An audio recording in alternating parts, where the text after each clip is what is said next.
Tired of not seeing version info in your Jira backlog? Enable the version panel in 30 seconds and start planning releases like a pro.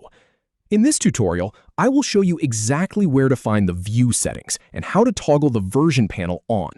It is a quick change, but it makes a huge difference when you are trying to figure out what is actually going into your next release. So let us jump right in.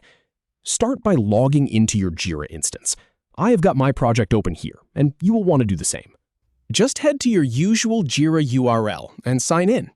Now, navigate to your project from the left sidebar. You will see a list of all your projects there. Click on the one you are working on. It does not matter if it is a company-managed or team-managed project. This works the same way. Once you are in your project, click on Backlog at the top of the page. This is where all of your unstarted work lives. And here is the thing. This is exactly where you want to see your version information, so you can drag and drop issues into the right release. All right, so you are looking at your backlog now. Look for the View Settings icon in the top right corner. It looks like a little slider or a set of controls. Give that a click.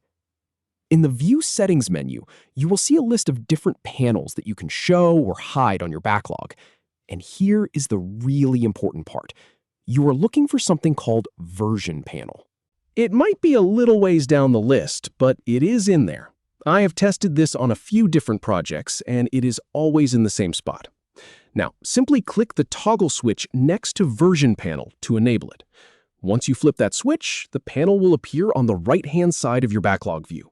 And just like that, you can see all of your versions right there. You can see which issues are assigned to each version, how many are done, and how many are still left to do.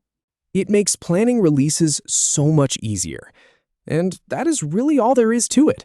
From being unable to see version details in the backlog to having the version panel visible for better release planning. Give it a try in your own project. I think you will find it is one of those simple changes that just makes your workflow feel a lot more organized.